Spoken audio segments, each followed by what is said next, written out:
Hi everyone, thank you for joining us. You can probably recognise that I am not Kay Watson, Head of Arts Technologies. My name's Alex Boys. I'm taking over for Kay this evening, who couldn't be with us, and I'm a producer here at Serpentine Arts Technologies. And this evening we welcome two new contributors from our Phase 2 report, artists Larry Achapung and David Blandy, who are artists that work across film, video game, performance, literature, and visual art. David and Larry, please let me know if I'm missing out anything there, but we'll get into it. I know you do all the things. This conversation is part of our Phase 2 live series where we speak to contributors from our recent report. And this report ordinarily is a closed research publication, and the lives give us the opportunity to open up to you, our audience, to gain more insight and to speak to our contributors as well.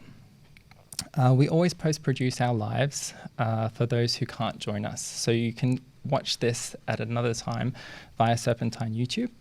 There you can also find previous lives that featured artists like Amelia Wingen-Beskin and Sam Rolfes, as well as other R&D platform publications such as Legal Lab Report 1, Art, Tech and Science, that was created in collaboration with Alana Kashnia, who's our principal Legal Lab investigator, and Marie Potel-Seville, who's founder of legal design agency Amarabi. So, future art ecosystems, and of that, future art ecosystems too. So the Future Art Ecosystem series is an annual strategic briefing that launched in 2020 and provides concepts, references, language, and argument that can be integrated into operational agendas for the construction of 21st century cultural infrastructure. So Phase 1 looked and addressed the implications of artistic engagements with advanced technologies, while Phase 2 focuses on the larger stakes involving the revamping of digital strategies at cultural institutions, and in particular the advent of the metaverse, an online and always online, persistent, spatial, and second world. David and Larry. So, to introduce our two artists in more detail, I'm going to read out your bios from your website, but after I've done this, I always like to do this with any interview because you do so much. I'd really like you to sort of explain what you do, but potentially from a non-artistic perspective. But to start, Larry Achapung's solo and collaborative projects employ imagery, oral and visual archives, live performance and sound to explore ideas surrounding class, cross-cultural and post-digital identity. With works that examine his communal and personal heritage, in particular the intersection between pop culture and the post-colonial position, Achapung crate digs the vaults of history. I really love that, crate digs. These investigations examine constructions of the self by splicing the audible and visual materials of personal and interpersonal archives, offering multiple perspectives that reveal entrenched socio-political contradictions in contemporary society. David Blandy has established his terrain through a series of investigations into the cultural forces that inform and influence him, in recent works examining human consciousness within the digital world. His work slip between performance and video, reality and construct, using references sampled from the wide disparate sources that provide his, and our own, individualist sense of self. Collaboration is central to his practice examining communal and personal heritage and interdependence. Before we jump into questions, I also quickly want to introduce the rest of the Serpentine team and our two BSL interpreters, Karen Green and Porogini Rayleigh. Here in the studio this evening, I've got Tamar Clark-Brown, who's our commissions producer. I've got Ralph Pritchard, who's our tech manager for this evening. Ralph is looking after all the video feeds, and also, just so that you know, for those watching at home that require BSL services, we'll be switching every 15 minutes. I've got Associate Curator of Arts Technologies, Eva Yeager, here. And those who are absent are Kay Watson, Head of Arts Technologies, Ben Vickers, Strategist at Large, and Victoria Ivanova, who's our R&D Strategic Lead.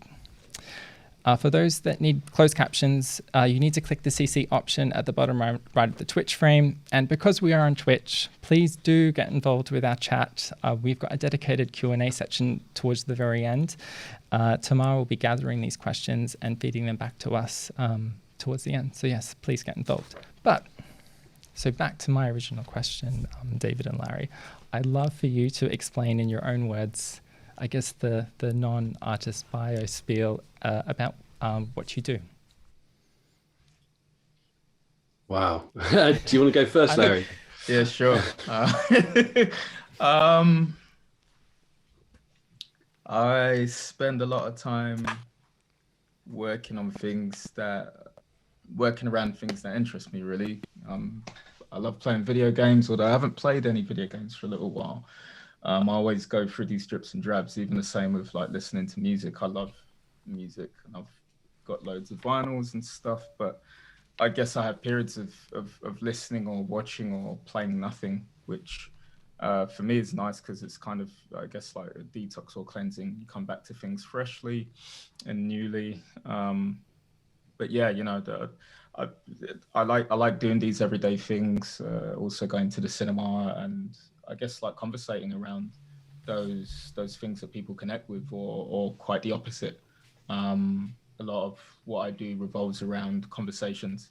I think without human interaction or conversations, what I do doesn't really exist. It's not there to simply just exclusively serve me. It's about you know, listening, taking a moment to breathe in, to hold that, and then to, you know, to excel, really. So it's yeah, what I do, it revolves around my life. It revolves around me being a parent. It revolves around me as a young Black man who was mostly raised by his mother, learning about, I guess, what some refer to as, you know, feminism, for example, through particular experiences. Yeah, that's what I do. Yeah, like Larry, my practice comes from self-analysis in many ways, like viewing myself as a anthropological subject, pulling it apart, working out what it means. In many ways, I came to that through being at art school and kind of thinking about what I wanted to make work about and how could I make work about anything. How can you know anything? And you know, you get through to that quite Descartesian kind of premise that the only thing that you can know is that you can know that your brain exists and that you're understanding the world, and so you try and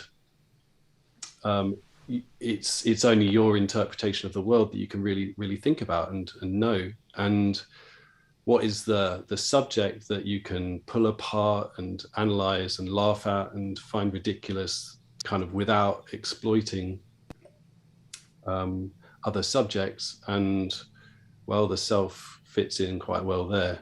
So yeah, I started kind of pulling apart my love of hip hop, video games, manga, anime, and what it meant as a person. How do you reconcile the fact that my grandfather was a Japanese prisoner of war, survived on like a little bowl of rice a day,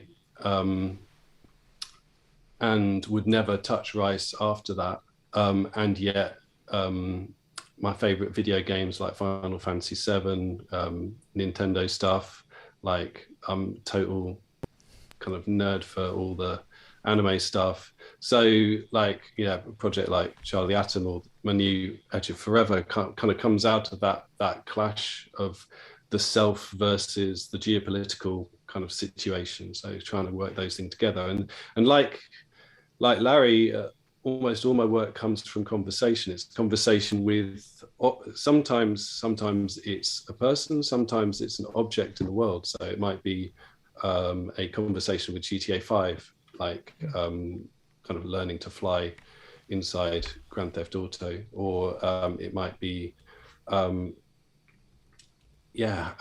talking to kids about West London street talk for creating a dictionary. That was a long ago, but that's this sort of, and it's from all of those sorts of investigations that our conversation started, Larry.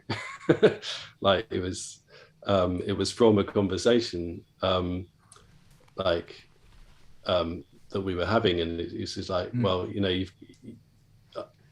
you've got all the lyrics. It's just from a piece I did where I was reciting a bunch of mostly Ghostface lyrics in Freud's final consulting room in North London. And he said, well, you got the lyrics, but where are the beats? Where's the production? And so I said, where's, well, you know, I'm only one person, you know, maybe we could talk about doing something together and seeing where that would go.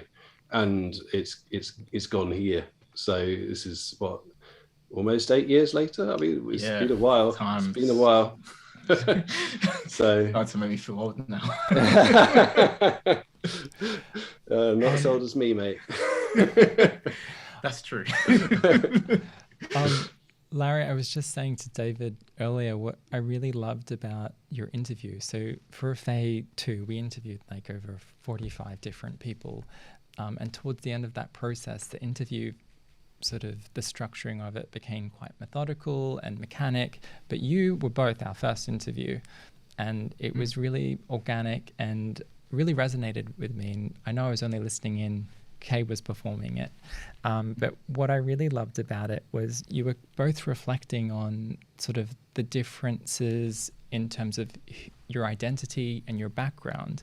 But through video games, you had found a way to collaborate and communicate in this rich environment. It really, for me, it struck a chord because, I mean, my video game that I'm always obsessed with is World of Warcraft, and I've made really lifelong friends with people through that particular medium. Yeah. And people that don't understand video games often scoff at it, or they sort of critique it and make fun of it. But my question to you from this is kind of like, what do you think it is about video games that create such a rich environment for connecting people?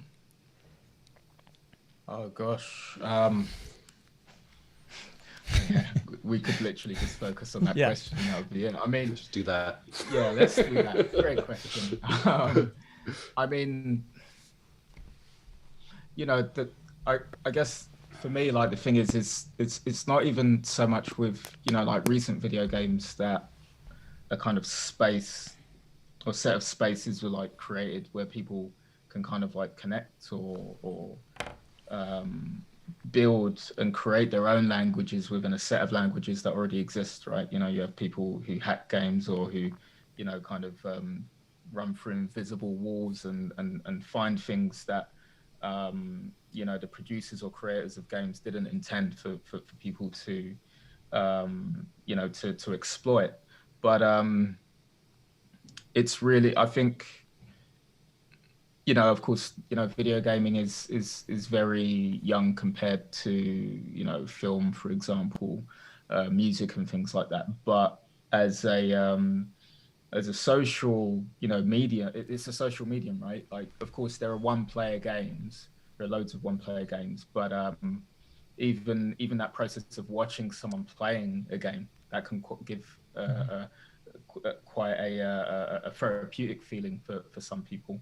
I'm more of a, you know, game player than a watcher, but I do appreciate, you know, when you're going through a playthrough, there's you know, like set pieces visually within a video game, you know, so some kind of like smart kind of approaches to play, things like that.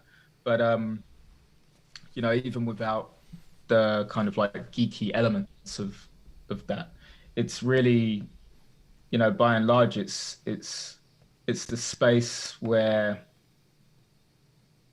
and I'm talking from my perspective, right? It's different for other people, but it's a space where, you know, some people don't perhaps necessarily feel connected in other ways, in other aspects of life, where they can become or be themselves or be something different than perhaps what they're reminded about or what they think of. You know, the escapism of it, of course, you know, is, which again, you know, when we think about other mediums like literature and things like that, you know, that ability to jump into another world, right? There's a specialness there with that, and it's, you know, it creates, I wouldn't say entirely infinite, you know, possibilities, but close to that in a way that, you know, other mediums, in a way, kind of, in some respects, I think nowadays are playing catch up to. You know, if you can if you compare video games to film, for example, or cinema, well, you know, video games are able to empathically take on the power of cinema, but cinema can't do the reverse. You know, there isn't, you know, yeah, sure, there may be experiments where people have made, you know, film where people have multiple choices and stuff, but it doesn't work quite in the same way that, you know, a video game, let's say with Metal Gear Solid, for example, or even The Last of Us, you can tell compelling stories, you know, not simply just through cutscenes, but actually, you know, playing the role of that character through that. So it's just the fact that it creates a whole set of new worlds or universes or spaces that are open for people to then go and then create their own environments, you know, which is the special thing about it. I don't think it's so much about the shininess of finishes of a game and so on. It really is, you know, it's the social space, really. And I think, I mean, video games have been vital to me and Larry kind of being on the same page in a weird way. Like when we first met up, it was very much like we were discussing kind of elements from Metal Gear Solid or Zelda or Mario 64 even, like, and these are the shared spaces that we've both experienced. They're all solo games, so they're games you're playing by yourself, but when you discuss them with others who have had that same experience, it's like a shared memory. It's sort of, you know, and it's a shared memory that you've embodied because it's a game, and you have your avatar in the space, and you experience it at your own pace and with your own intensity. It somehow has a kind of it occupies a different psychic space from, say, the shared memory of like watching the same film, I think. You know, there are, I mean, that's that too is a kind of a shared element in our friendship. But like, I think the video games especially somehow really struck a chord, and I think the fact that we were both kind of avid gamers was central to us being sort of on the same page in a weird way. I mean, yeah, we're both Londoners, but you know, I'm from Northwest, Larry's from East. Like, I'm white, he's black. Like, we both love hip hop, but it's like there's so many points of sort of difference in our life experience, but we've had these shared memories in these spaces that have been created by Kojima and Miyamoto, and it's strange, this kind of cross-cultural pollination. You know, these are games by Japanese designers that have brought these two Londoners together to have a conversation about what it means to be us today, perhaps. You know, and the fact that it's video games bringing us to that, I think would have been probably laughed at like 20 years ago. You know, definitely. Like, I mean, I was kind of laughed at doing video game work for my degree, which is back in the dark ages, 99, like working with Tekken 2. Like, you just think like that this was, you know, I had to explain what a bloody video game was, pardon my French. but yeah, it was just it's a kind of a different world now that we all have like a video game engine in our pockets. You know, the mobile phone is more powerful than any of the stuff that I had growing up. Easily. Like I was you know, entered the video game space on the Atari 2600 and like the Amstrad 6128 with built-in disk drive. So like that was the kind of where the base of where I started playing. And you know, now the phone can pretty much, you could do, I think you could definitely do GameCube games on there, no problem. It's like, it's pretty powerful piece of hardware. So that's, and it does feel like now everyone's a gamer in some sort of way, whether that's Candy Crush or like you know, Words with Friends. It's like like these are all games. And then it's like, it becomes like about the, you know, there's still this thing about the hardcore and the kind of casual user, and it's all very, it's all much more complex, I think, now than it was. I have an ongoing joke with my son. He just turned 13 today, actually. So happy birthday! Oh, happy birthday! Yeah, big one.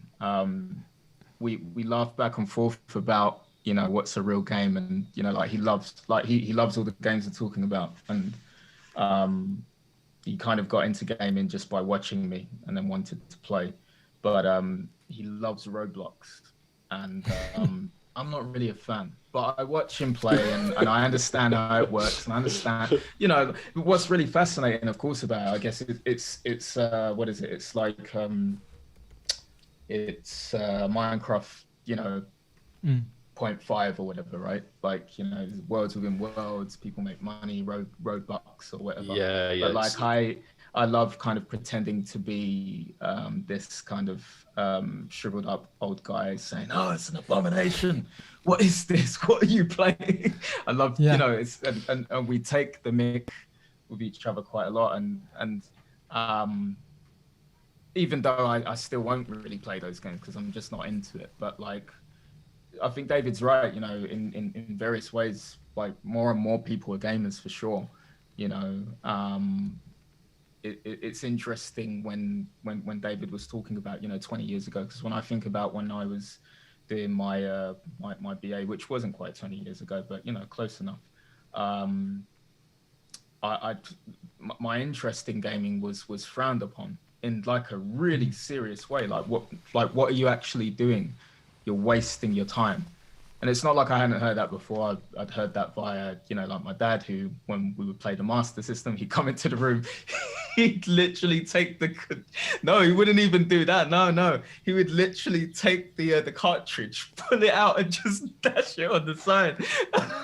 And like, you know how it is with those old games. If you just like knock it a bit, then like, you know, the game just crashes and it just goes, He didn't give a, you know what, he just went, he'd speak in tree, be like, like, you know, meaning like, go and get out of here, or like, you know, go and study, you know. But like, I mean, that's the amazing thing is the world's been shown that, you know, gaming, you know, not even simply from a lucrative point of view, but really a global perspective, has so much to offer. You know, even things that we're still learning, right? You know, because again, it's a new medium compared to so many of these others that have been not around for quite a while. Mm-hmm. And then, of course, like you were saying, there's all the communities that come around games. You know, this is totally double-edged, because you have like the real intense friendship and camaraderie of people who are coming together for a common purpose of, I don't know, in Minecraft or something, building a particular thing, or like World of Warcraft, taking down a particular beast or something. Like, but then you have the flip side, which is sort of, you know, all the Gamergate stuff and people kind of basically gatekeeping, saying that certain people aren't allowed to play this sort of thing, or certain people aren't supposed to be in this particular space. It doesn't belong to you. This doesn't belong in this. And it can be an incredibly toxic space. I remember, I mean, I worked in a video game shop for a couple of years, and it was both of those things at once a lot of the time. Like, it was, you know, it was both incredibly, like, a real sense of like, it was us against the world, and like we were all leveling up our ability to play fighting games. That was most of, like, that was the obsession, was like Street Fighter, King of Fighters mostly, actually, because Street Fighter is like the, you know, that's like the mainstream thing that's boring. Everyone was into King of Fighters, and getting like the import Japanese cartridge of the for the Neo Geo system and stuff, and like having this really niche thing. And then, like, yeah, people would come in who didn't fit their norm, and yeah, it was, I mean, it's horrendous, really. Like just slurs and everything. It was just, you know, you just, wish that that side of, well, maybe humanity didn't exist, but it was there, and you kind of trying to reconcile those two sides, like that feeling of real friendship, and then it's like, no, this just isn't right. Like how how you're treating these people. So like, yeah, it's a complex space. It was so, as the title suggests, art by metaverse. It was interesting speaking to some contributors because within a game perspective, when you say the meta, it's often associated with a correct way or the most successful way of playing a particular video game. And we came across a lot of responses like that, thinking that we were trying to investigate that too. But we can get to the metaverse a bit later, because I know seeing all the people that signed up to the event tonight, which is fantastic, there was quite a few cultural practitioners within the list that I recognized. I think it's really important what you mentioned about this legacy of the art world scoffing at people that are experimenting within this space. And I mean, our team at Serpentine Galleries, it's kind of like every single project we do involves a game engine or some type of game R&D element. But what I really loved from your original interview is you were sort of explaining the organizations and the structures and the variables that are most supportive and conducive to creating great work for you. And within the report, we advocate from an institutional perspective about, well, here's what we find most successful and most supportive for the artist. But it'd be really great to hear from you again in terms of what are some standout experiences in which you felt really supported and it really helped your work. Maybe you could do the opposite, remove any names necessary. But no, I mean, I can mention a very recent experience, actually. It's a show that's on at the moment.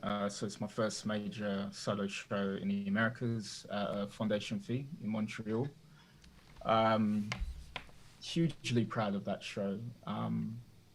And I was talking to my studio manager about it today, Zara, and like the thing that I was really proud about with this show is that I've never met the team, like physically, IRL.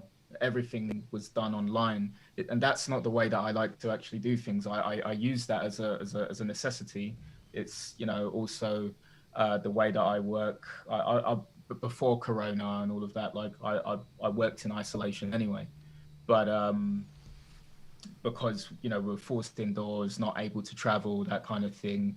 And this opportunity was given to work on a show. You know, it was a short space of time, mind you, but the team were just incredible, amazing people, really worked hard around the clock, and they were just really human, and I have to give praise to them, and you know, working really strongly. And I don't know, like I'm always honest about this stuff. I don't have too much great things to say about institutions because I think that the framework that many of them are designed by, you know, you're looking at histories of oppression and imperialism.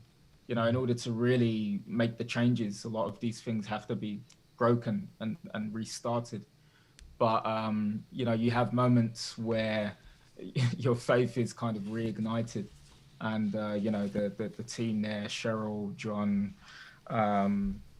Victoria, Greer, like so many like amazing people who I just haven't met or I've just written to online and, you know, via email. They were just, it was like, wow, like this is possible, you know. And like I said, I've not been out there. You know, usually for shows, if especially a solo show, I would travel out to the place, and you know, I tend to be working physically in the environment. I want to smell it, I want to feel it. I haven't got to do any of that, and still part of me is like, oh, you know, I wish I could be there. But I think when you come across special people or special groups of people, you know, it kind of takes away the cons of, i.e. in this situation, not being able to be within that kind of space. So, you know, that's been amazing for me personally. But again, I don't think that, you know, having said that, I don't think that that's something that everybody has like an experience or regular experience of, you know. But at the same time, like I said, you know, even if a rarity, which I believe it was, based on my experience of working with different institutions. They killed it. They were really cool, great people. Yeah, I had a great experience with Focal Point Gallery actually in Southend, just because I'm from the beginning, like funding wasn't an issue because it was hosting a project for new geographies, which kind of came with a fee already. I think that the big problem with artists working with institutions is that often institutions don't actually have the kind of brute capital to fund projects that they put on. I don't know how many non-practitioners know this, but most of the time work is either self-funded or its funding is found through other channels like the Arts Council or etc. You find the venue, and then sometimes the venue will help you to find that extra funding. But it's often touch and go whether that funding comes through. And of course, as an artist, you don't want to have nothing to show when the show comes around. So you'll always produce something, like regardless of everything, because it's important.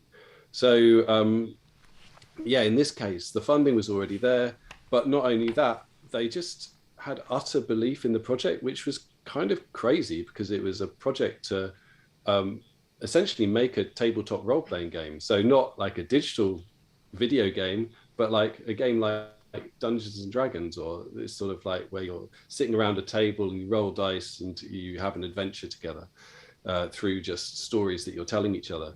And it was something I hadn't really explored in my practice before. It was an idea I had inspired by the site that I was working with, which is Canby Wick. It was a space that had been due to be an oil reserve in the 1970s, but then was abandoned and left to nature for like 40 years, and is now a site of special scientific interest and has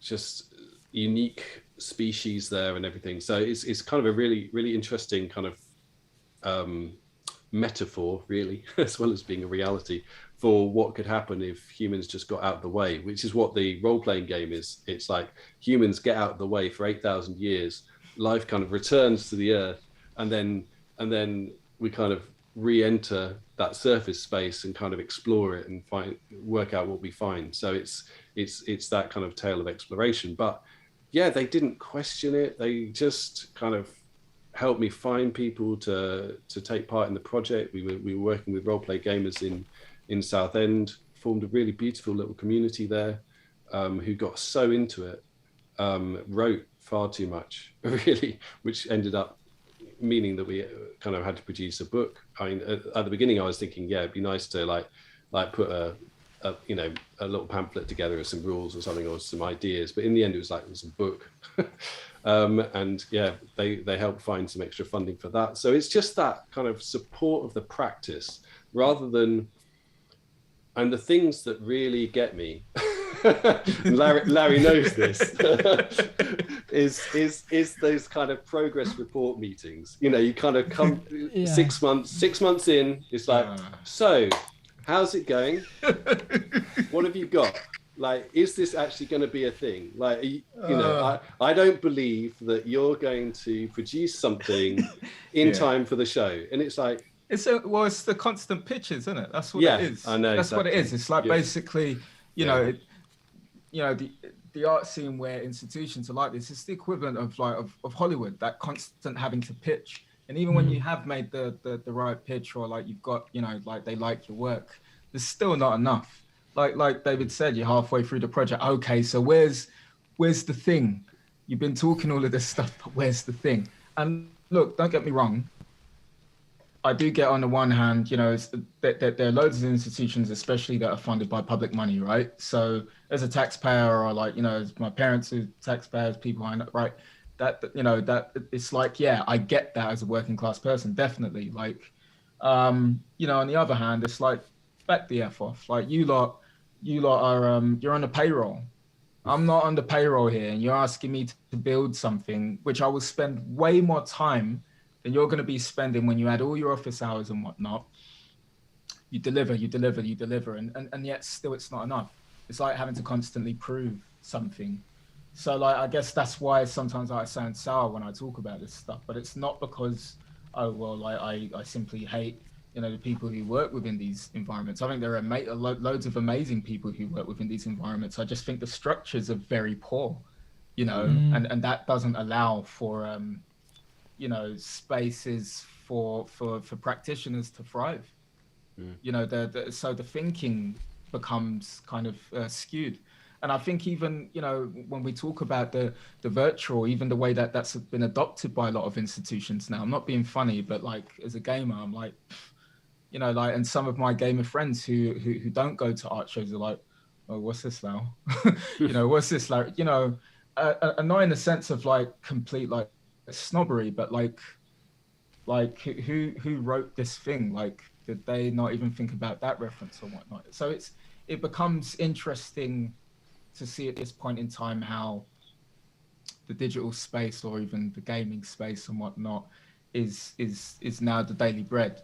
Like David said, and I can certainly vouch for that based on my own experience.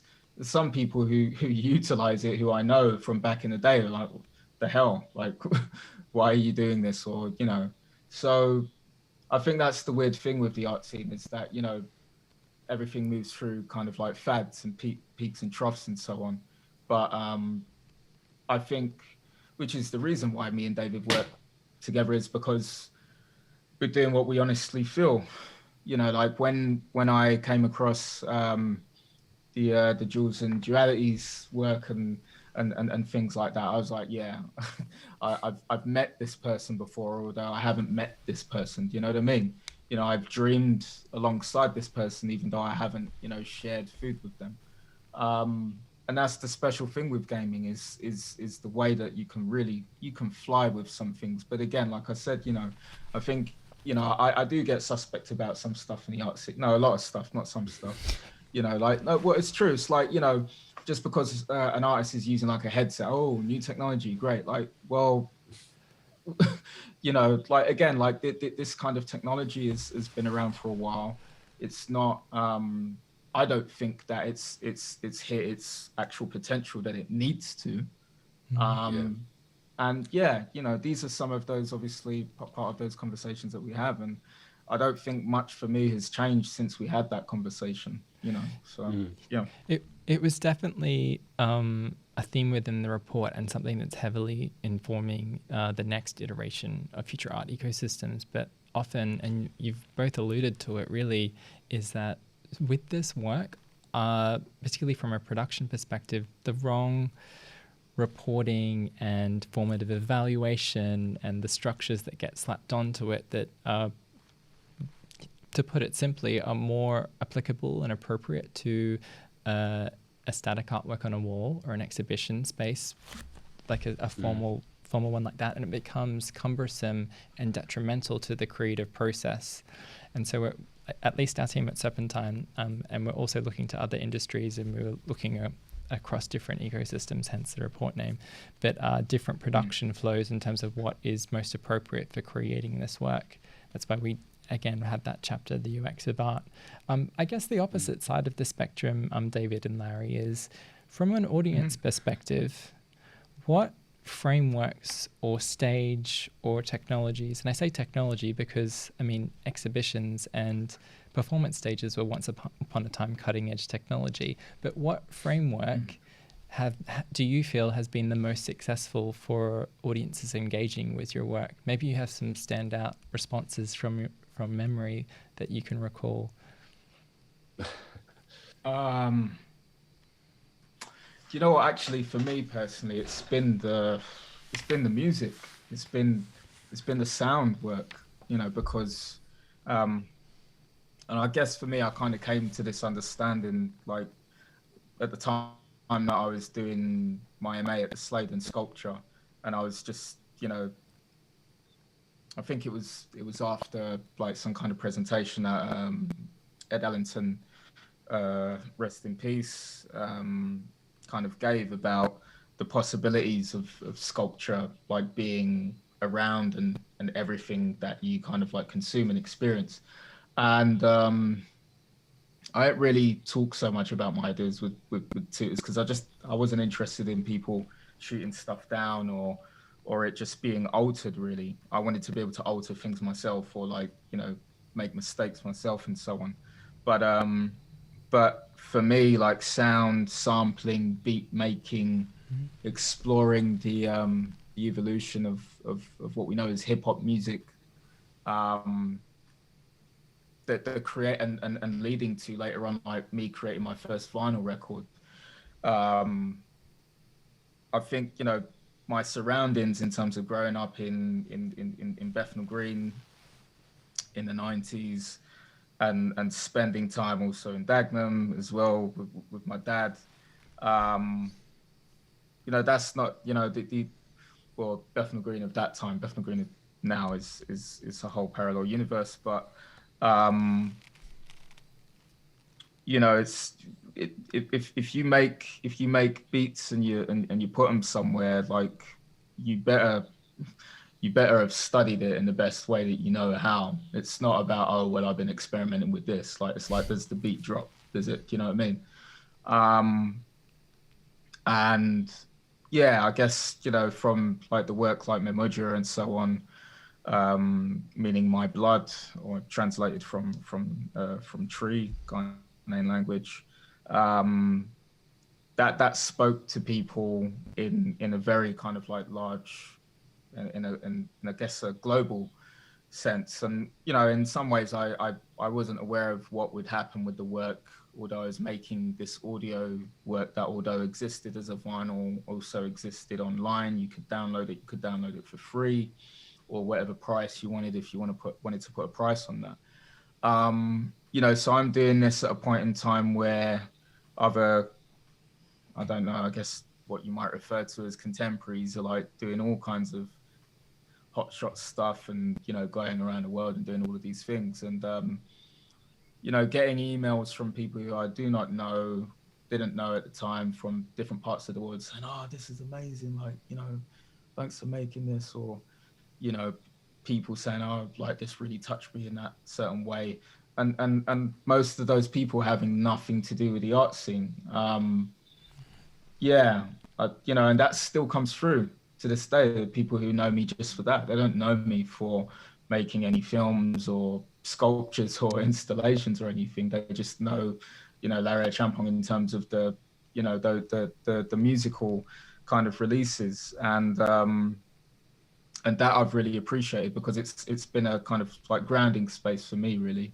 Like I said, like I would go to places like, you know, Plastic People when it used to exist, the CDR thing, you know, people take their beats in and stuff. And, you know, if people didn't like it, you heard that, or you realized. And so, you know, like just doing things in that way, and has, yeah, I think that's been the most, I don't know, like success is such a weird word, but that's been the most kind of like sobering point for me, really, because it's just felt entirely real.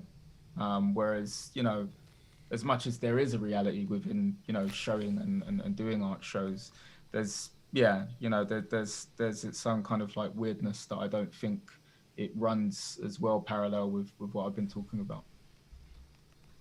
Yeah, I think both of us have a kind of, I don't know, I guess a yearning to actually connect with people. So, and I think, you know, gallery spaces are good for a part of that, but you know that there's just a whole kind of community that just will not enter a gallery space ever. And so when our video Finding Fanon 2 was taken up by OK Africa, like back in 2015, it was like, it suddenly felt like this work that we'd made for sort of an art context was suddenly out in the world doing a different sort of work. Like, it was actually communicating with people in a different way, and they were kind of looking at GTA in a different way. It's a film that uses Grand Theft Auto engine, and yeah, and it felt like it really touched people in, you know, and it wasn't because they were looking for art. They were looking because they were intrigued by a film made in Grand Theft Auto 5 that was talking about Frantz Fanon in a kind of a bleak way, and had its own sort of poetry, its own kind of reality to it. And yeah, and was based in essentially a conversation about our two respective positions. And yeah, I think that was kind of a really, I guess, heartening moment. Yeah, my equivalent to Larry's kind of outside of the art scene sort of grounding, I guess, is the tabletop role play game kind of space. I mean, creating a zine and just putting it out there into the world about, I don't know, it's a solo game where you try and discover yourself inside Bruegel's Tower of Babel, and you kind of roll the dice, you play some cards, and the cards tell you what happens next, and you kind of go into a place, and you're gradually finding your own name back again, and each time something goes a bit wrong, you have to pull from the Jenga tower that's next to you, and eventually, inevitably, the Jenga tower falls over, which is the Tower of Babel collapsing. So it's like you know that this is coming, but it's like it's your journey through this little space. And it's been, yeah, I was just in conversation with this tiny publisher up in Manchester called Rooks Press that specializes in tabletop role playing games. Like, they got a print done through Mixam, like this print place, like 50 quid to produce like 30 copies. They all sold. It's just like a really weird sort of, like, it's a tiny niche thing, but it just has such a fervent kind of interest in that space. And like with the music, if it's not right, people will tell you. It's, you know, it's like this doesn't work, or this is just completely outside of like what you're trying to do, or like you do realize that this is completely wrong. That happens, and you know, these are the conversations I'm having every day on Discord and stuff. You know, Discord is where all this conversation happens between like hundreds of makers across the world, but also very local. Like, there's a really kind of UK type of scene. There's a kind of a whole, like, yeah, global South scene. There's like but all these people are talking in their little silos, but also across each other, and it's kind of really energizing to see this creativity. And I'm almost searching for that analog in the art space. Like, where is it that artists get together and just have fun with each other and discuss stuff on a kind of regular basis in a sort of, you know, like on Discord, or I don't know, like 10 years ago on Facebook or something, like, you know, those sort of spaces. It just doesn't seem to quite exist in the same way, that kind of mutual support network thing. I don't know if you had any experience of that, Larry. That's a bad question to ask. You know, I only come with the bad ones. Yeah, you do. No, I mean, you know, there are really good people who I know, or, you know, I've developed relationships with over the years and so on. But yeah, I think like David says, it's like the art scene it just breeds something else. It just breeds something else. I think there's something to be had about the way that art school is, that kind of creates this kind of weird kind of like competition. That's not to say that people don't compete within the gaming space. They do, but you have so many different tiers or different environments, different spaces for that, where people will take you under their wing and so on. You know, yeah, save for a few people here or there who certainly have been helpful within my career or when I was studying and so on. I think there's so much in the art scene where people are very guarded, mostly, you know, and even at this day and age with the digital space, like there's, I don't know, like even for me, like I'm personally working through my own like kind of like anxieties of you know, the social space, because I think that while on the one hand it's really positive in a way that people can kind of just, you know, talk about things and put things out there and share things in a much more kind of instant way, right? That doesn't need this the massive support network of a gallery, etc., etc. I think the design of, like, you know, whether it's like algorithms or like these corporations like Facebook and whatnot, you know, fed into, you know, our insecurities. If you add the art scene within that, it just creates a whole other, you know, like vacuum. So, you know, it's not me saying that that doesn't exist. I know it does. And there are people who are doing really cool things, and people who have like collectors and whatnot. But I think we're yeah, I guess that analogy you use about like the Tower of Babel, you know, it's where like, you know, like trying to build this tower, and then it's been knocked down, and then everyone's speaking so many different languages and stuff. And I don't know, I do think about that from time to time. And again, loads of really interesting things going on. But I think in this point in time where corporations are like grinding us, I do wish we would galvanize in a way that was way more perhaps like organized, but maybe we're just not ready for that, because there's so much to kind of like pull apart. And again, I think that even in a way kind of you know, kind of like part and parcel explains mine and David's practice, because, you know, we are friends, we do get on well, but there are conflicts, you know, and that's something that we try to talk about within the work, or when we're interviewed. Our different life experiences, even if we want to try to work through them, create conflicts for us. You know, those lived experiences, you can't deny those, right? So yeah, I'm not sure that kind of like entirely like answered the question, but I hope it kind of reaches into you know, the point that you raised.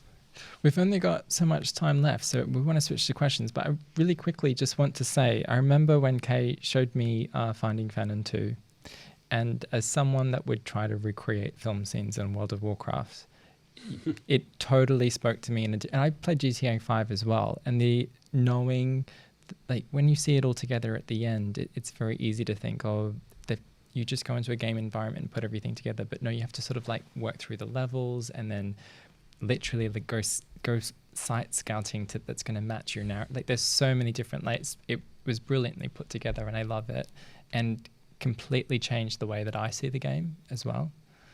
It's quite striking. But sorry to segue very abruptly. Tamar, we've got questions. Can you share? Yes, that was such an exciting and interesting talk. Thanks so much, Larry and David, for joining us today. We've had some really great questions come in through the chat, so I'm just going to feed them through one by one. So the first question is, can you talk about other spaces you share your work besides art institutions? Yeah, I mean, I kind of said that a bit already with, you know, like clubbing kind of like atmospheres and stuff. I mean, thing is, I don't even go to clubs much. You know, if my sister was here, she'd be taking the mick out of me, because she's the one who would go to clubs. I didn't, but like I listened to the music. I loved the music. People who were making beats or making sounds, that's where I share or would share work. But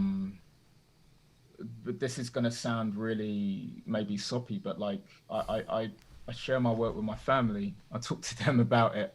You know, I kind of, you know, I have conversations with my mum about things. You know, very recently went to Ghana. I haven't been for like close to 25 years. And you know, I was speaking to her a lot about, you know, reconnecting with my birthright. And what's been great about it over the years is that she's kind of like understood the work more and more, because I keep talking to her about it. I keep bothering her about it. But it's just amongst friends whom, yeah, are not necessarily, as the question says, a part of the art scene. A mate of mine who I've been talking to about you know, being creative as artists. And like he's a kind of like video game programmer amongst like other things, and he sometimes is like, oh, like, yeah, you know, we're artists, but yeah, I'm not really an artist. It's like, no, but you are an artist. I know what you mean. You're trying to say that like you're not an artist because you're not within this particular world or space, but you are very much an artist as much as I am, right? So I mean, those kinds of environments or spaces is where I talk about the work. I don't do like I get invited to do crits, but you know, I'm happy to talk to people about work and stuff, but it doesn't interest me to go and sit with a whole lot of other artists within the art scene, like, because I think sometimes it breeds the same thing all the time, right? If we're simply just around each other all the time. That's not to say I don't hang around with people who make work or practitioners and so on, but if I am hanging out, then art is the last thing I'm going to be talking about. It's going to be the other things of culture that, you know, kind of like pull us together and so on. But yeah. It becomes too formal or something. Super Yeah, interesting. I've done quite a lot of work with in youth clubs and places like that, and that's always some of my favourite times, showing my work. Like, I won't show them much because I don't want to bore them or anything, but like it always, like you can always see a moment of a kind of different understanding of what's going on. It's like, oh right, yeah, this is it's like a film, but it's a bit different. It's like maybe like a visual poem or something, like, you know, it's sort of, you see that moment of recognition and a moment of a different kind of understanding. It's just a completely different context for showing work as to a gallery where everyone's expecting to come in and look at art, and it's art because it's in a gallery already. So like, but once you take it out of that context, it's something else. It's yeah, a thing that exists in the world. And I think art has, I think it's good if art can kind of withstand that pressure of the world and still kind of have an agency and still have kind of communicate something just in its own right. Thank you for that. Our next question, Quantum E7 asks, where is this very interesting sounding Discord server? But I'm going to change that just to whether or not there are any David, that you know might recommend. There's quite a few of them. My favorite probably is the FKR collective server. I guess we could put an invite in the chat. Flood it. It's the Freaky Roleplay collective. It's a kind of group of people who look to play role-playing games with the least rules possible, basically, and they have all sorts of interesting conversations. David, I just tried to Google search that and it came up with some things I shouldn't be searching. Something bad. Yeah. I hope you didn't share that. I didn't. But so it's FKR Discord server. Yes. Let's say, I'll see if I can Trying to quickly log in. find it. And I can find it on Discord quite easily. It's interesting, like these networks are so rewarding, but you kind of need to know someone that knows someone, or do sort of like a deep dive of internet searching on a Friday night with a good glass of red. Kriegspiel is, and this is sort of, what I say. Have you found it, Tamar? This is a kind of a description of what Free Kriegspiel is. And then the Discord server, sorry, I'm just loading up Discord here. I didn't have it loaded up. And I'll try and share the link. David, are you sharing the link in the Zoom chat? Or in the Zoom chat, yeah, I'm going to. If you can you describe it to me, because I'll have to search it on Google for our viewers. This is okay. This is our crazy metaverse setup. Oh no, you can't copy paste. That's terrible. That's okay. What I might suggest is if you can email the links, I'll make sure that we can put them in our YouTube description when we post-produce the talk so that people can access them later. That would be really rewarding. Yeah, if you you should be able to type this in. It's https / discord.gg, and then it's U6V capital A capital Z capital B V. U6 That should get you there. GG U6V capital A capital Z capital B. Yeah. V. V for Vernon at the end. But after the GG, do a /. Yeah, that's right. I'm failing on the Google search. We've got but it. have you We've got got it, it. Tamar? Oh, It's okay. It's in the chat room, I'll make everyone. sure to capture it afterwards and put it in our YouTube. YouTube search. But thank you so much for joining us. It's 7:02, so we don't really have time for anything more. But that's a shame. it's no, I love speaking and listening to you both speak. You always speak with such integrity and emotion. It's just lovely to be able to listen to you again. So thank you so much for joining us. And I'm sorry that Kay couldn't join, but she sends her wishes. Yeah, send her ours too. Yeah. Get well soon. Thanks everyone for joining us this evening.